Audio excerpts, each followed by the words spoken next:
White smoke வருதான்றதை நம்ம check பண்ணணும். உள்ள வயரிங் போனாலும் செட்டு கெட்டு போயிருக்கும். தூரத்துல இருந்து பார்க்கும்போது ஃப்ரண்ட் டோர் ஒரு கலர்ல இருக்கும், back door. Hi friends, welcome to science brief. இன்றைக்கி நம்ம நண்பர் வந்து ஃபோன் பண்ணியிருந்தார்.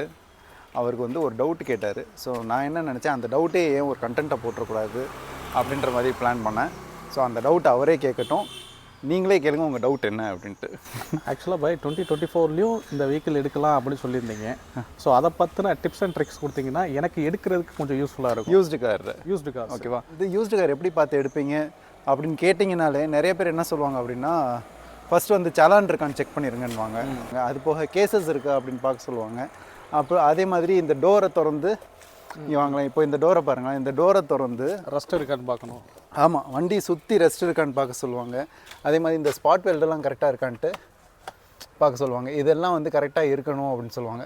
ஸோ இதெல்லாம் வந்து காமனாக சொல்கிற விஷயங்கள்ல. ஸோ இப்போ நம்ம ஒன்று பண்ணுவோம். நீங்கள் யூஸ்டு கார் வந்து எடுக்கிறப்போ எப்படி பார்த்து எடுக்கணும்னு கேட்டிங்க. அதுக்கு பதிலாக இந்த காரே இப்போ வந்து நம்ம எடுக்கிறோம். ஓகே, யூஸ்டு காரை நீங்கள் எடுக்கிறீங்க, இல்லை வந்து நான் போய் பார்க்குறேன் அப்படின்னா என்னென்ன பார்ப்பேன் அப்படின்ற ஒரு ஐடியா உங்களுக்கு தரேன். அது சிம்பிள் ப்ராசஸ் தான், ஒரு 5 ஸ்டெப்பு தான். இது அப்படியே நம்ம கரெக்டாக ஃபாலோ பண்ணிட்டோம் அப்படின்னா ஒரு ஜென்யூன் கார் நம்ம வந்து வாங்கிடலாம். ஸோ அதை பற்றி நம்ம வண்டி ஓட்டிக்கிட்டே பேசுவோம், நீங்கள் வண்டி எடுங்க. ஓகேன்ட்டு ஃபஸ்ட்டு பார்த்தீங்க அப்படின்னா வெஹிக்கிள் செலெக்ஷனில், ஓகேவா, நீங்கள் வெஹிக்கிள் செலக்ட் பண்ணும்போது நீங்கள் லோனில் எடுக்கிறீங்களா ஃபுல் கேஷ் கொடுத்து எடுக்கிறீங்களா அப்படின்ற ஒரு பாயிண்ட் ஒன்று இருக்கும். ஓகேவா, இப்போ லோனில் எடுக்கிறீங்க அப்படின்னா ஒரு 10 வருஷத்துக்கு உள்ளே இருக்க வண்டியை தவிர வேறு எந்த வண்டிக்கும் வந்து லோன் கொடுக்க மாட்டாங்க. அதுவும் 10 வருஷம் வந்து எப்போனா அந்த லோன் முடியும் போது 10 வருஷம் வந்து இருக்கணும். அந்த வண்டியோட ஏஜ் வந்து 10 வருஷமாக இருக்கணும். ஸோ அப்போ நீங்கள் ஒரு 2 வருஷம் லோன் போட போகிறீங்கன்னா 8 வருஷத்துக்கு முன்னாடி இருக்க வண்டியை நீங்கள் பார்த்தீங்கன்னா தான் லோன் முடியும் போது அதோட வயசு வந்து 10 இருக்கும். ஓகேவா, ஸோ அந்த மாதிரி வண்டியை வந்து நம்ம ஃபஸ்ட்டு செலக்ட் பண்ணிடணும். ஓகேவா, இப்போ நம்ம லோனுக்கு போகல அப்படின்னா ஓகே, நம்ம வந்து காமனாக வந்து செலக்ட் பண்ணலாம். நெக்ஸ்ட்டு வந்து document verification. So document verification வந்து ரொம்ப இம்பார்ட்டன்ட்டு. மாதிரி ஒரிஜினல் ஆர்சி புக் இருக்கான்னு பாருங்கள், ஒரிஜினல் இன்சூரன்ஸ் இருக்கான்னு பாருங்கள். பழைய ஆர்சி புக்காக இருந்தால் ஃபோட்டோ இருக்கும், அப்படி புது ஆர்சி புக்கில் வந்து ஃபோட்டோ வராது. ஸோ அந்த டைமில் வந்து அவர்கிட்ட கன்ஃபார்ம் பண்ணிக்கோங்க இது நீங்கள் தானே அப்படின்ட்டு. இப்போ ஒரு ஆர்சி புக்கில் கோடு இருக்கும், QR கோடு இருக்கும். ஸோ அதை பற்றி தனி வீடியோ நம்ம சேனல்லையே போட்டிருக்கோம். ஓகே, அதையும் போய் பாருங்கள் பார்க்காதவங்க. அதே மாதிரி வேறு டாக்குமெண்ட்ஸு, இப்போ வெளியூர்லேருந்து வந்த வண்டியாக இருந்துச்சுன்னா அதை நீங்கள் எடுக்க ஓகேவா இருந்தீங்க அப்படின்னா ப்ராப்பர் NOC இருக்கா, இந்த மாதிரி டாக்குமெண்ட்ஸ் இருக்கான்றதை பார்த்துக்கோங்க. ப்ரீவியஸ் ஓனர்ஷிப் கரெக்டாக இருக்கா அப்படின்றத பார்த்துக்கோங்க. இது எல்லாமே டாக்குமெண்ட் வெரிஃபிகேஷனில் வந்துடும். ஓகேவா, ஸோ இதுக்கு அடுத்து டாக்குமெண்ட் வெரிஃபிகேஷனுக்கு அடுத்து வந்து பார்த்தீங்க அப்படின்னா வெஹிக்கிள் இன்ஸ்பெக்ஷன் தான். ஓகேவா, அந்த டாக்குமெண்ட்டையும் கையில் வச்சுக்கோங்க. வச்சுட்டு வண்டியை வந்து பக்கத்தில் வந்து இன்ஸ்பெக்ட் பண்ணுங்க. ஓகேவா, ஸோ இன்ஜின் நம்பர் கரெக்டாக இருக்கா, சேசிஸ் நம்பர் கரெக்டாக இருக்கா, நம்மளால அதை பண்ணுறது இல்லைல்ல. ஸோ அது மாதிரி நம்ம பார்க்கணும். இன்ஸ்பெக்ஷன் பண்ணுறது எப்படி அப்படின்னா ஜஸ்ட் நம்ம வண்டி ஓப்பன் பண்ணாலே தெரிஞ்சிடும். எப்படி அப்படின்னா இப்போ நம்ம வண்டி 1,30,000 கிலோமீட்டர் வந்து வண்டி ஓடி இருக்கு அப்படின்றப்போ சின்ன சின்ன வியர் அண்ட் டியர்ஸ் இருக்கும். இப்போ லைக் இங்கே பார்த்தீங்க அப்படின்னா இந்த இடத்துல வந்து இதெல்லாம் போயிருக்கா, இந்த குரோமெல்லாம் போயிருக்கு. ஓகேவா, அதே மாதிரி நீங்கள் ஸ்டேரிங்கில் அந்த கையை எடுங்களேன், அந்த ஸ்டேரிங்கில் கொஞ்சம் டேமேஜ் இருக்குது பாருங்கள் மேலே. ஓகேவா, ஆமாம், அந்த மாதிரி டேமேஜஸ் இதெல்லாம் இருக்கும். ஒரு சில இது வந்து பார்த்தீங்கன்னா ஓடாமல் இருக்கும். ஐ மீன் வண்டியோட கிலோமீட்டர் கம்மியாக இருக்கும், உள்ளே பார்த்தீங்கன்னா வியர் அண்ட் டியர் ஜாஸ்தி இருக்கும். ஓகே, இதெல்லாம் என்ன அப்படின்னா மெதுவாக கிலோமீட்டர் வந்து ரீசெட் பண்ணி வச்சுருப்பாங்க. ஸோ இந்த மாதிரி ஒரு இஷ்யூ இருக்கும். ஸோ அதனால் இதை வந்து செக் பண்ணலாம். வண்டி மெயினாக கியர் நாப்பு. இப்போது 1,30,000 கிலோமீட்டர் நம்ம ஓடி இருக்கு அப்படின்னா எத்தனை வாட்டி நம்ம கியரை வந்து டச் பண்ணியிருப்போம். ஓகேவா, ஸோ இதெல்லாம் ஒரு சில இடத்துல புதுசாக இருக்கும். ஒரு சிலவங்க வந்து இப்போ இந்த செட் இருக்கு இல்லையா, இந்த செட்டை மாற்றி வச்சுருப்பாங்க. ஆமாம், ஓகேவா, இந்த செட்டை ஏன் மாற்றி வச்சாங்கன்னு நம்ம கேட்கணும். ஏன்னா உள்ள வயரிங் போனாலும் செட்டு கெட்டு போயிருக்கும். அப்படின்னா ரொம்ப பேசிக் மாடலாக இருந்துச்சுன்னா அக்செப்டபிள் இல்லை. ஓகேவா, நம்ம டச் ஸ்க்ரீன் என்னமோ வேணும் அப்படின்ட்டு. இப்போ நம்ம வண்டிலேயே டச் ஸ்க்ரீனே ஆக்சுவலாக வந்திருக்கு. அதுலேயே நம்ம வந்து மாற்றி வச்சுருந்தோம்னா கேட்கலாம், கொஸ்டின் கேட்கலாம். ஏன்னா இதோட காஸ்ட் வந்து பார்த்தீங்க அப்படின்னா 1 லட்ச ரூபா சம்திங் வந்துடுது. இந்த வண்டியில் இதோட காஸ்டிங் 1 லட்ச ரூபா சம்திங் வந்துடுது. அப்போ இது கெட்டு போயிருக்கு, பின்னாடி வயரிங் கம்ப்ளைண்ட் ஆயிருக்கு, அதனால கெட்டு போயிடுச்சு. இது வயரிங் கம்ப்ளைண்ட்னா இதே இது திருப்பி போட முடியாது. அது வயரிங் எல்லாம் சரி பண்ணிட்டு தான் போடணும். அப்படின்றப்போ இது கெட்டு போயிடுச்சுன்னா 1 லட்ச ரூபா செலவு பண்ணணும் அவங்க. அதனால ஆஃப்டர் மார்க்கெட்ல வாங்கி 30,000 40,000 வாங்கி போட்டு. ஆமா, 25,000 ரூபாய்ல நல்ல செட் கிடைக்குது. ஸோ அதை வாங்கி மாட்டிடுவாங்க. ஸோ அதெல்லாம் நம்ம வந்து கொஸ்டின் ரைஸ் பண்ணணும். ஓகேவா, ஸோ வண்டிக்குள்ள இருந்து இதை பார்த்துடலாம். அதே மாதிரி வண்டிக்கு வெளியே எப்படி வந்து நம்ம பார்க்கறது அப்படின்னா வண்டியில ஸ்கிராச்சஸ் ஓகே. ஓகேவா, டென்ட்டு கூட ஓகே, ஓகேவா? இவ்வளோ ஓடி இருக்குது அப்படின்னா அந்த டென்ட் இருக்கும், அதெல்லாம் ஓகே.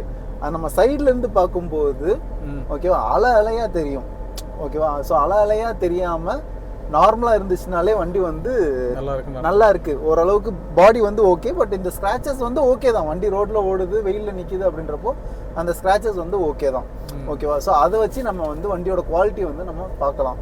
ஒரு சில வண்டி பார்த்தீங்க அப்படின்னா தூரத்துலேருந்து பார்க்கும்போது ஃப்ரண்ட் டோர் ஒரு கலரில் இருக்கும், பேக் டோர் ஒரு கலரில் இருக்கும், ஓகேவா? இதை வச்சு பார்க்கும்போது அவங்க பெயிண்ட் பண்ணியிருக்காங்க அப்படின்றது நமக்கு தெரிஞ்சிடும். அதே மாதிரி வண்டியில் அந்த பேர் டீட்டெயில்ஸ்லாம் இருக்கும் பார்த்தீங்களா? இப்போ நம்ம வண்டியில் பின்னாடி பார்த்தீங்க அப்படின்னா XUV 500 இருக்கும், அதுக்கப்புறம் W6ன்னு ஒரு ஸ்டிக்கர் இருக்கும். இந்த ஸ்டிக்கர்ஸ் எல்லாம் கரெக்டாக இருக்கான்றதை செக் பண்ணி பாருங்க.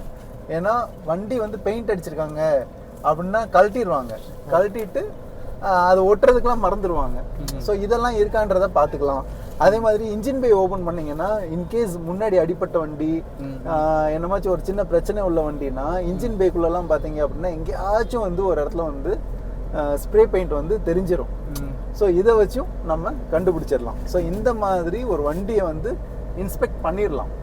ஓகே, இதுக்கு அடுத்து வர்றது தான் வந்து என்னன்னு பார்த்தீங்கன்னா டெஸ்ட் ட்ரைவ் பண்ணுறது. இப்போ நீங்கள் ஓட்டிகிட்டு இருக்கீங்க இல்லையா? இப்போ நீங்கள் ஓட்டிகிட்டு இருக்கும்போது உங்களுக்கு வண்டி எங்கிட்டாச்சும் புல் இருக்குதா, ஓகேவா? பிரேக் கரெக்டாக இருக்கா, கிளச்சு கரெக்டாக இருக்கா, ஏசி கரெக்டாக இருக்கா, சஸ்பென்ஷன் வந்து நம்ம மெயினாக செக் பண்ணணும். அதே மாதிரி அந்த சஸ்பென்ஷன் போயிருக்குங்கிறத ஃப்ரண்ட்டில் உட்காந்து பார்த்தா தெரியுமா, பேக்கில் உட்காந்து பார்த்தா தெரியுமா? எந்த சஸ்பென்ஷன் போயிருக்கோ அந்த இடத்துல உட்காந்துருந்தோம்னா நல்லாவே தெரியும். ஓவராலாக வண்டியில் எந்த சஸ்பென்ஷன் போயிருந்தாலும் டோட்டல் கம்ஃபர்ட்டே வந்து நம்ம கெட்டு போயிடும், ஓகேவா? வண்டியில் நம்ம கொஞ்சம் தூரம் தான் போவோம், ஆனால் ரொம்ப தூரம் போயிட்டு வந்த மாதிரி ஒரு ஃபீல் வந்து நமக்கு வண்டியில் இருக்கும். சஸ்பென்ஷன் தான் ரொம்ப மெயின். நம்ம வண்டி டெஸ்ட் ட்ரைவ் பண்ணுறோம் இல்லையா, அந்த டைமில் இப்போ இந்த வண்டி நீங்கள் டெஸ்ட் ட்ரைவ் பண்ணுறீங்க அப்படின்னு நினச்சிக்கிட்டோம்னா நேராக எடுத்துகிட்டு மெக்கானிக்கிட்ட ஒரு 5 நிமிஷம். ஏன்னு கேட்டிங்கன்னா போன வீடியோலேயே நான் சொல்லியிருப்பேன், என் வண்டியில் கிராடலில் பிரச்சனை இருந்துச்சு, ஓகேவா? அதுதான் என் வண்டியில் வந்து சேசிஸ்க்கு ஈக்குவல், பட் அதுலேயே பிரச்சனை இருந்துச்சு, அதை நான் கவனிக்கலை, ஓகேவா? அப்படின்றப்போ இதெல்லாம் வந்து மெக்கானிக்கிட்ட சொன்னோம் அப்படின்னா அவங்கக்கிட்ட லிஃப்ட் இருக்கும், அதை லிஃப்ட்டில் ஏற்றி வண்டியை வந்து செக் பண்ணிடுவாங்க. ஸோ மெக்கானிக்கோட சஜஷன் இல்லாமல் நம்ம வந்து வண்டி எடுக்கிறது ரொம்ப ஒரு தவறான செயலாக மாறிடும். ஸோ அதனால் இப்போ டேரெக்டாக அவர்கிட்டே போய் நம்ம நண்பர், அவரும் நம்ம நண்பர் தான், அவர்கிட்டே போய் நம்ம கேட்டுருவோம். எப்படி இருக்கீங்க சிவா? நல்லா இருக்கேன். இந்த போஸ்டே எதை பற்றி அப்படின்னா, ஒரு செகண்ட்ஸில் நம்ம வண்டி வாங்குறோம்னா எதை பற்றி பார்த்துட்டு வாங்குறோம் அப்படின்ட்டு. இதில் வந்து நாங்கள் ஸ்டார்டிங்லேருந்து பேசிட்டோம். என்ன அப்படின்னா டாக்குமெண்ட் செக் பண்ணுறது, வண்டியை செக் பண்ணுறது, வெளியே செக் பண்ணுறது, வண்டிக்குள்ளே செக் பண்ணுறது, இதெல்லாம் பேசிட்டோம். இன்ஜினை பொறுத்து என்ன பண்ணுறது அப்படின்ட்டு எங்களுக்கு தெரியல. ஸோ அதனால தான் டேரெக்டாக உங்கள்கிட்டே வந்துட்டோம். இப்போ நம்ம செகண்ட்ஸில் வண்டி வாங்க போகிறோம் அப்படின்னா ஃபஸ்ட்டு என்ஜினை தான் நம்ம மெயினாக பார்க்கணும்.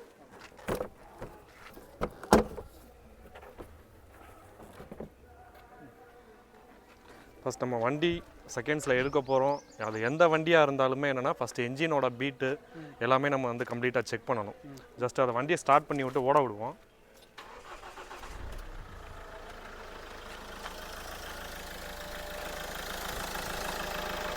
இதில் வண்டியோட என்ஜின் பீட் எல்லாமே கரெக்டாக தான் இருக்குது.